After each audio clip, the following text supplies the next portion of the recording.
சமீபத்தில் எனக்கு ரொம்ப பிடிச்ச ஒரு ஒரு டாக்குமெண்ட்ரி ஒன்று பார்த்தேன். தயவுசெய்து பாருங்க. அதெல்லாம் நம்ம எத்தனையோ விஷயங்கள் நேரத்தை செலவழிக்கிறோம்.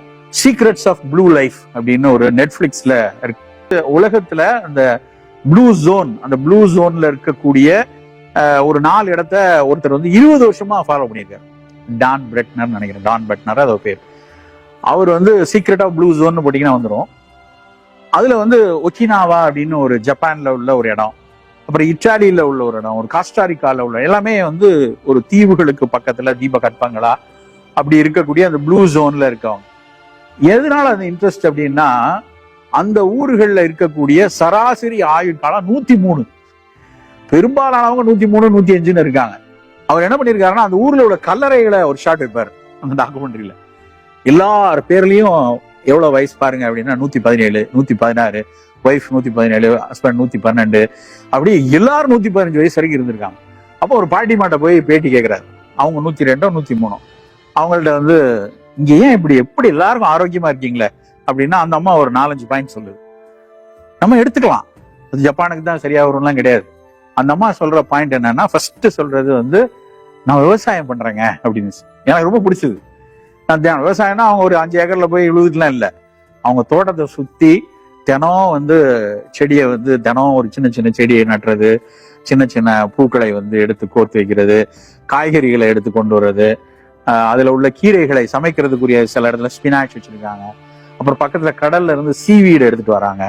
அந்த மாதிரி இந்த விவசாயம் பண்றாங்க.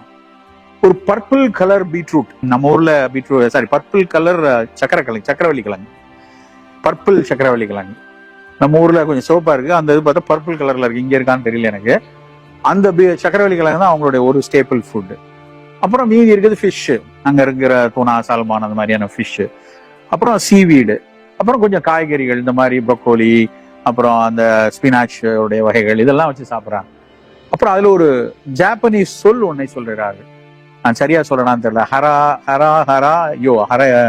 ஹரிமா ஹராயோவா ஏதோ ஒரு பேர். அதாவது அதனுடைய அர்த்தம் என்னன்னா, ஒரு 80% மட்டும் சாப்பிட எப்பவுமே. அந்த அர்த்தம் அதுதான். எப்ப பஸ்ஸாலும் 80% எஞ்சி போயிடணும். அது அந்த அம்மா சொல்லக்கூடிய ஒரு விஷயம்.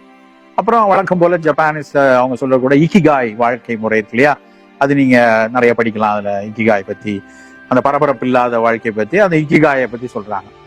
எல்லாத்துக்கும் மேல எனக்கு பிடிச்சது என்னன்னா, அந்த அம்மா பேசும்போது கேன்னு சிரிச்சுக்கிட்டே பேசுறாங்க.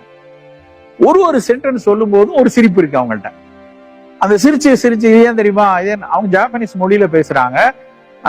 நமக்கு கீழே ஆங்கிலத்தில் மொழியாக்கம் போட்டு அதுல வந்துட்டே இருக்கு. அந்த புன்னகையோடு, மகிழ்வோடு, நிறைவோடு, அது நிறைவான வாழ்க்கையில வரக்கூடிய ஒரு மகிழ்ச்சியான ஒரு புன்னகை. இதுதான் அவங்களோட 103 வயசுக்கான ஒரு பெரிய ஃபார்முலாவா இருக்கு.